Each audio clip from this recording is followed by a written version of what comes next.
setting the stage for respect and love. Let me ask you something. Have you ever wondered why your partner might go out without including you?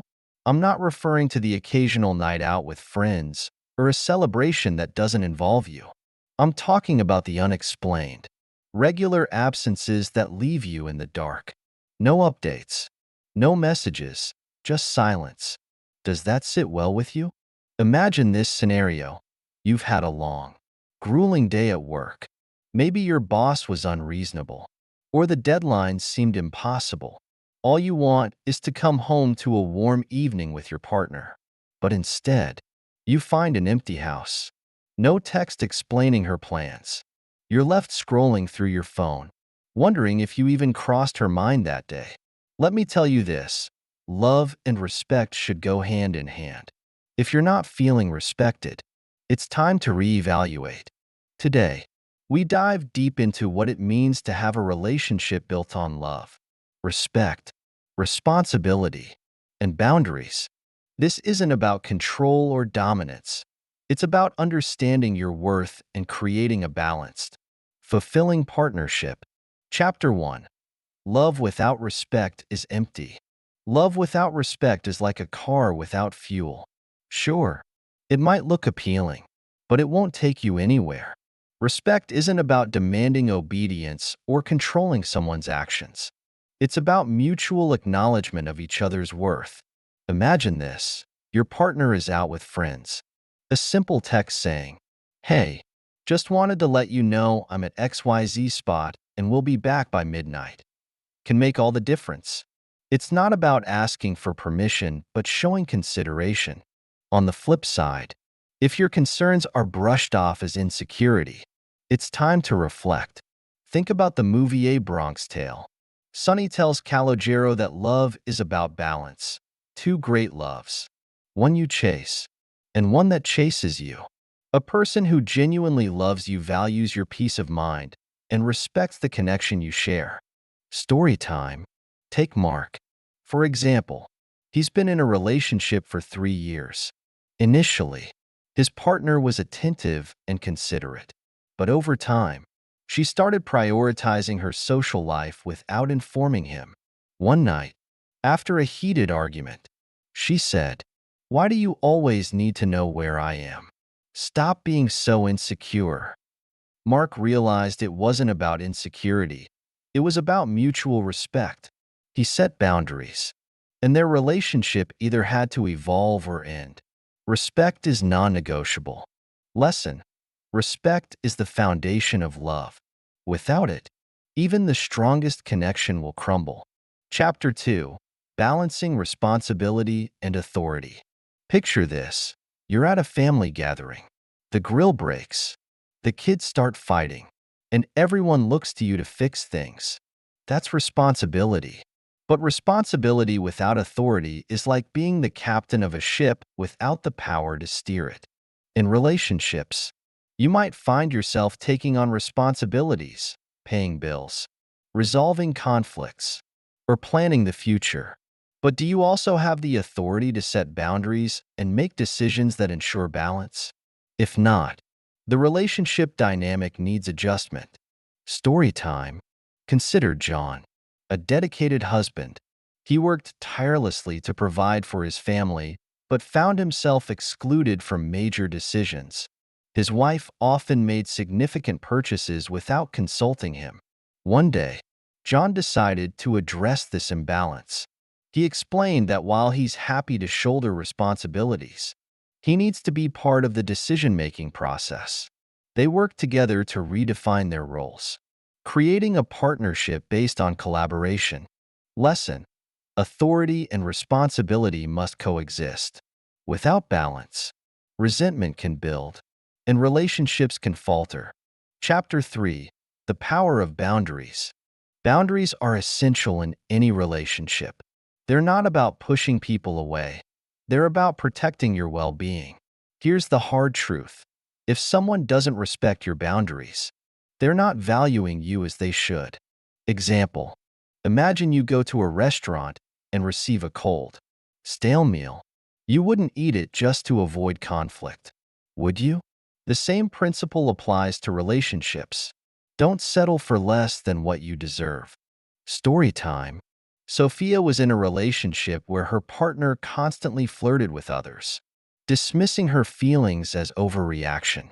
She finally drew the line, stating, "If you can't respect our relationship, I can't stay in it."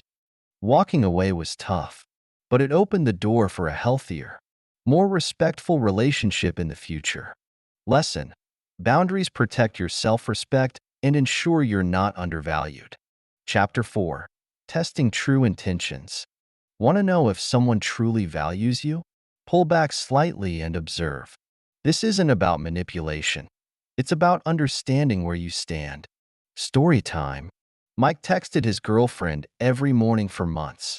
One day, he decided not to send the usual message. She didn't notice, didn't reach out, and didn't seem to care. It was a wake-up call. True connections are mutual, with effort coming from both sides. Lesson: strategic withdrawal can reveal true intentions. A healthy relationship involves mutual effort. Chapter 5. Recognizing real love. Real love isn't about grand gestures or fleeting moments of passion. It's about daily acts of care, devotion, and effort. Think about the last time you were unwell. Did your partner check on you, offer comfort, or simply be there? Those small gestures speak volumes. Story time.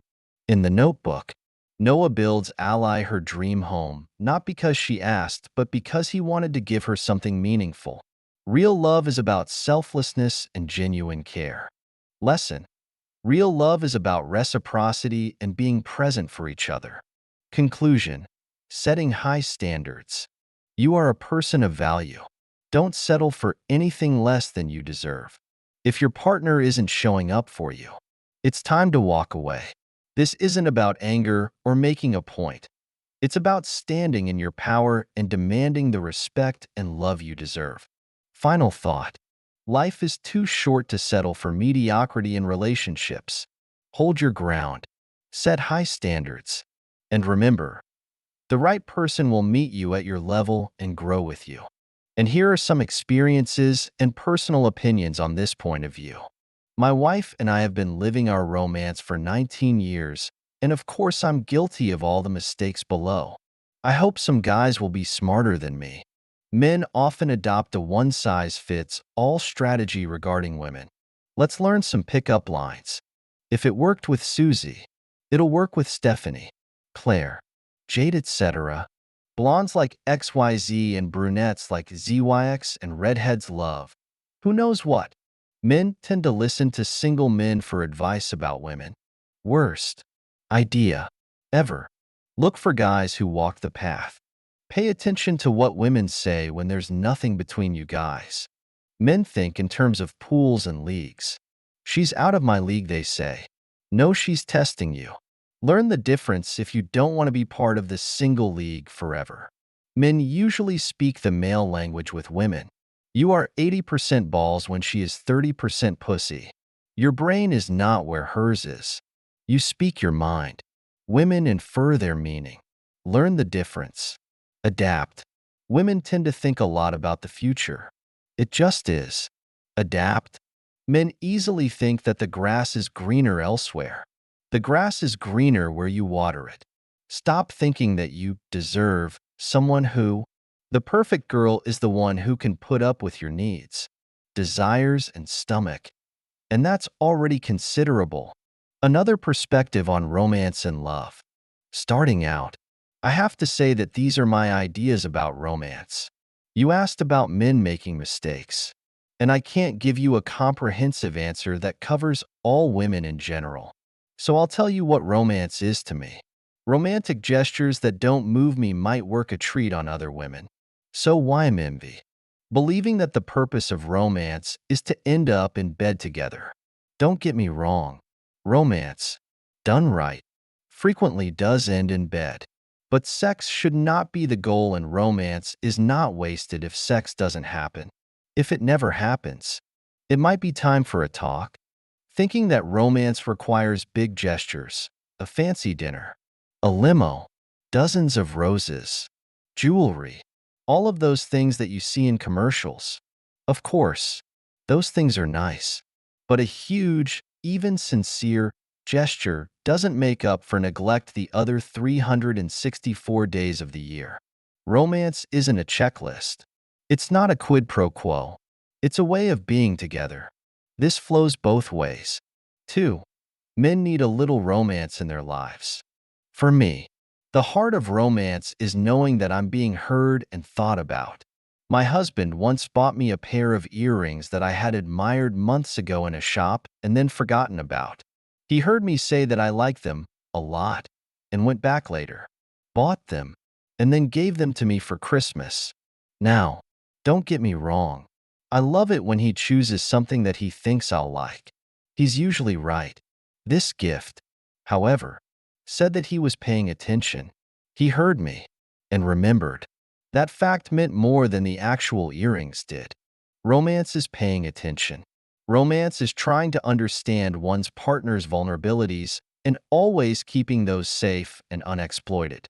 Romance is many different things to different couples. It depends on what they value most. Romance is a way of treating each other with ongoing kindness and generosity and a conscious awareness of one's partner's wants and needs.